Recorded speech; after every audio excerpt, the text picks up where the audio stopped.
Yo, what's going on, y'all? This is GL representing Dopamine Audio. So, I just watched this whole Total Slaughter. You know what I mean? Well, I watched it last night. I figured I'd give you my response. I watched it a couple times, but what this whole thing was proved that battle rap is not on the level where it's supposed to be mainstream. Because to me, the whole thing was a failure. And I actually think that's a good thing.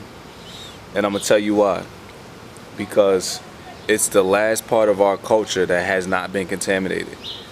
But once it reaches that level where it's mainstream and it's Hollywood, the freedom police will come and destroy everything about it.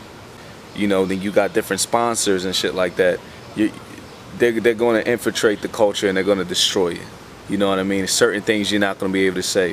Feminist groups, LGBT motherfuckers, animal rights activists are going to start saying stuff about the things battle rappers are saying. So for now, the fact that it's just a street and a hood thing is actually a great thing, because it's one of the last platforms in music where you can literally say whatever the hell you want to say.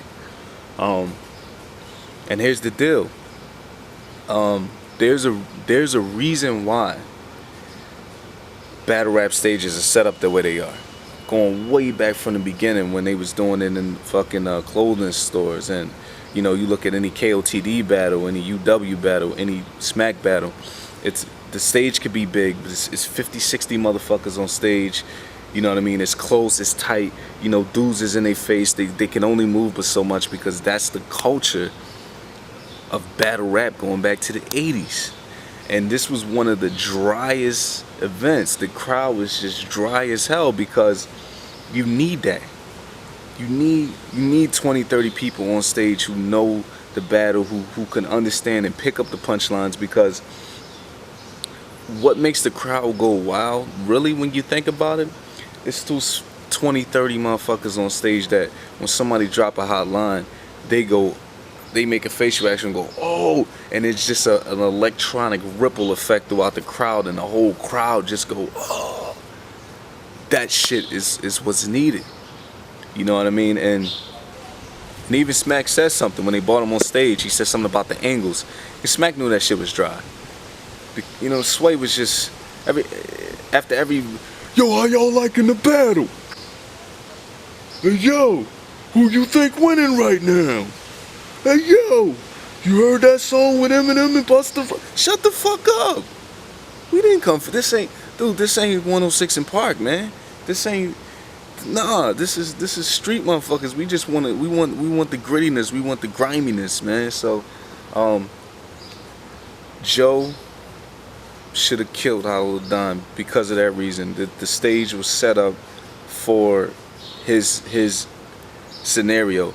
He would have got annihilated if this was done on a smack stage. I think it would have looked a lot like John and Don versus Reed. It would have looked a lot like Canibus versus Disaster if it was on a close stage like that. But Hollow said one thing that was real, you know, really stuck out. He said, it sounds like you're reading. Bar for bar, if I was to take just line by line, Joe Budden smoked him first 2 rounds. If I just took the line by line. 3rd round, he might as well have pulled out a notebook. The motherfucker was reading raps. He might as well have pulled out his Canibus notebook and said boom, boom, boom. Now, and Hollow did something in the 3rd round, which to me was a little bit questionable. He got in his face. He stopped even rapping and said, I'm gonna fuck you up right now. You hit a woman, and just really got in his face. And what another battle rapper was supposed to do, and this is the difference between a studio rapper and a battle rapper, Joe was supposed to rebuttal that.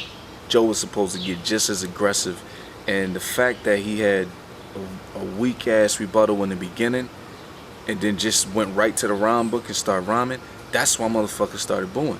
Because that's not what you come to see in a battle. If I get in your face as a man and tell you I'm gonna break your jaw for hitting a woman, you supposed to come back with some extra, you know what I mean, I'm gonna fuck you up shit. And that's what, if you're a studio rapper, thinking on the top like that and coming off the top is just something that you can't match with these cats who do this battle shit.